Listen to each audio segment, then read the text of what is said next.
A warrior spends years mastering the sword and still misses a goblin 35% of the time. And a first-level nobody sometimes pulls off the impossible. These things happen because of one of the biggest design choices there is in tabletop RPGs: bounded versus unbounded accuracy systems. Today, we're going to look at both approaches, figure out what they're doing behind the scenes, and then explore a third option that might get us the best of both worlds. Bounded accuracy is what most of us are currently used to. It's exemplified by the mechanics of D&D 5th and 5.5 editions. What the designers have done here is place artificial limits on the non-dice elements that go into the math of the system. The designers intentionally limit how large your bonuses can become. Even at high levels, most characters operate within a relatively narrow mathematical range. Why do they do this? One thing is it makes the math easier, at least subjectively, for a lot of people. This is a good thing because it makes the games more accessible to new players. It also makes the game much easier to balance mathematically. Like we've mentioned before, RPGbot.net has a great article, linked in the description, about the fundamental math of D&D. The game is designed so that a well-built character has roughly the same chance of success against level-appropriate challenges from beginning to end. Thus, the game is balanced. Balanced mechanics are neither good nor bad. Lots of great games are totally unbalanced. Call of Cthulhu and Delta Green are great examples of this. Generally, the things you fight in those games are way more powerful than your character. One consequence of balance is that encounter math becomes pretty predictable. In theory, bounded accuracy can also make a low-power threat or monster relevant for a longer period of play. In practice, this doesn't really play out because player characters continually move up the hit point ladder. It doesn't matter that the goblin can still hit a 10th level fighter. That goblin stopped being a threat a long time ago because the goblin has to hit that 10th level fighter 10 or 12 times to make a meaningful difference, but the fighter only has to hit once. The other really big thing that bounded accuracy gives you is that every PC gets to participate in basically every activity. Just because your fighter doesn't have proficiency in the Arcana skill doesn't mean they can't possibly succeed at the role. This gives parties more flexibility and makes not having a particular skill set inconvenient, not catastrophic. But I'm not a fan of bounded accuracy, at least as it's implemented in D&D. First, it's swingy. Even with really high bonuses, the number on the D20 is more important if you're facing something equal to or more powerful than you are. This can be a lot of fun and can produce some really dramatic moments, but critics of bounded accuracy, like myself, argue that it doesn't model competence particularly well. Really competent people are able to pull off what look like miraculous results with incredible, almost boring regularity. If you don't believe me, go watch some footage of some of the greatest sports figures in history. That's repeatable, regular greatness on display, not random flash-in-the-pan success. For this to work in 5e, they have to tie it to class features that ignore the dice roll, like the rogue's reliable talent. But not every class gets something like that. Your fighter doesn't defeat the monster because they've been training all their life with a longsword. They got lucky on the dice roll. Every result is equally likely on a D20, and outside of magic, the math of D&D limits the bonus on a roll to about plus 11, even at the highest levels. The die remains the dominant factor in determining success. The way critical hits and misses work accentuates this problem. You have a 5% chance to miss on any attack, regardless of how skilled you are, and the least skilled opponent has a 5% chance to not just hit you, but do double damage. Any amount of critical systems thinking applied to this system is going to invariably point to the fact that there is an objectively best way to build a given character type. The game's math is going to tend to push players towards a relatively small number of optimal choices. This leads to my idea that D&D affords the players about 4 meaningful decisions as they create their character. But that's a whole other video. My last criticism of bounded accuracy is aimed squarely at the everyone can succeed element. I see the value to the player, but it falls flat on believability. The fighter has spent their entire life learning to be deadly in physical combat, not reading books of lore. The idea that they can just luck their way into success on an Arcana check doesn't sit well for me, especially having seen folks that just roll well. There's a whole other conversation around whether you should test the player or test the character in RPGs, but nobody's talking about this. Of the modern games out there, Pathfinder is probably the best example of unbounded accuracy. The bonuses in these systems have no real upper limit. Unbounded games do tend to try to keep it under control a little bit, often by applying bonus categories, but this doesn't inherently make the game any better. Man, it can be fun though. When you get to roll with a plus 45 to your roll, it can really feel empowering, and that's why games like 3.5 and Pathfinder persist.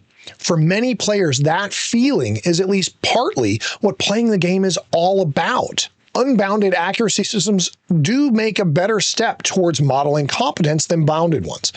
In an unbounded system, it's possible to get enough of a modifier that the dice roll becomes incidental for all but the hardest tasks. And unbounded systems also make it easier to play epic level games for players that want to do that. But it's not all cake and roses in the unbounded accuracy world. Remember the bonus categories I mentioned? These can get a little out of hand. You usually can only get one bonus per category, and games keep coming up with new categories to feed this machine of big number good. The problem is that players can spend enormous amounts of time figuring out which bonuses stack and which don't, and entire character builds can revolve around squeezing out another +1 or +2 from any of a dozen different sources. Another problem actually goes hand in hand with this, and that's the idea of the ever-escalating difficulty class. Because of how these systems work, as the power level of the campaign increases over time, tasking among PCs becomes more and more specialized.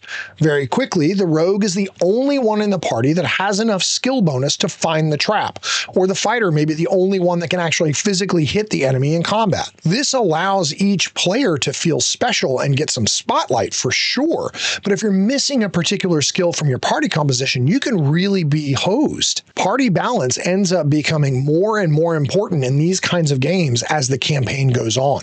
So bounded accuracy gives us accessibility and flexibility, but at the expense of competence modeling. Unbounded accuracy gives us a better competence model and specialization of task, but often at the expense of simplicity. So what happens if we try to keep the strengths of both and throw away the weaknesses? We get something I call semi-bounded accuracy. It's not a catchy name, I know. If you can come up with something better, drop it in the comments. But whatever you call it, what might this kind of system look like? The goal of this kind of system is simple. We're trying to model competence. The dice roll should add excitement and uncertainty to the game, but if your character is built to be genuinely skilled at a task, success should be the expectation rather than feeling like a coin toss. As a player, you built the character to be predictably good at this thing. Otherwise, why would you build them that way? To make that work, the character's abilities need to matter more than the dice. Training, talent, and expertise should contribute more to your overall success than random chance does. In particular, multi-dice systems are going to work better than single-dice systems. 2d10 versus 1d20 is going to give you the same overall range of results, but with a more normalized distribution that clusters around the average result. Using more than one die to make the core dice roll makes the results more predictable, which is what we're aiming for. We like using 2d10. This puts 79% of your rolls at 8 or higher, which is the current dice value needed to achieve a 65% success rate in 5th edition D&D. On the other end of the equation, you have success threshold, or difficulty class in D&D terms. This gets into more of a philosophical approach issue than anything else, namely, how do you measure task difficulty? Many games take the approach that some tasks are just harder than other tasks. Picking one lock may be inherently more difficult than picking a different one. We tend to take the view that most actions aren't inherently or easier within the scope of the talent you're talking about. Picking a lock is still picking a lock. What changes are the circumstances. You may have poor tools, bad lighting, time pressure, distractions, so on. If you take the second approach that we've taken, you can say that everything has a fixed success threshold. We chose to use 20. If the circumstances make it more or less challenging to accomplish the tasks needed to succeed at the action, all of those modifiers are going to stack, but you're still essentially trying to reach 20. This can add a little complexity to the underlying math, but there are ways to keep that complexity away from the player at the table. In our system, what we've landed on is that the player has a bonus on their character sheet that accounts for the character's level of skill with the task and the related attribute. Nothing new here. That number never changes unless you increase your skill or your attribute. Modifiers don't get applied to your role. Conditional modifiers instead are applied to the success threshold. Since we start with 20, detrimental conditions are going to increase it, while beneficial ones are going to decrease it. You spend a little time working out the success threshold, and then the player rolls 2d10 and adds the same bonus every time they use that talent. This helps the math feel more consistent and tends to be easier for most people.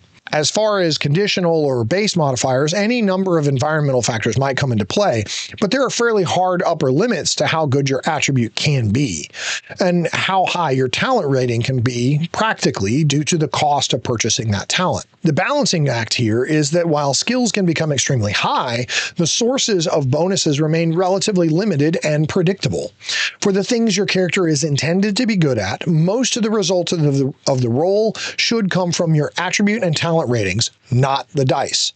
They're just there to add a bit of randomness into the sauce. You may not agree with us, but that's the design philosophy we've adopted.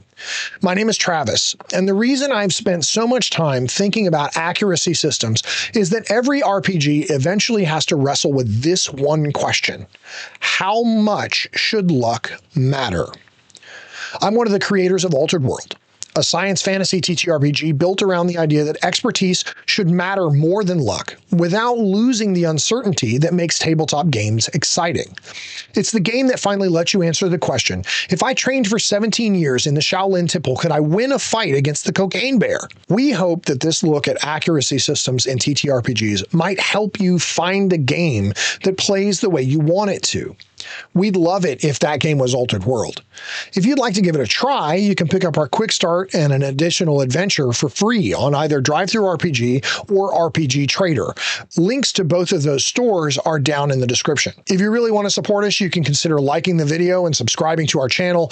And if you'd like to join the growing Altered World community, you can join our Discord server, and then you can chat with us directly. Until next time, keep your world altered.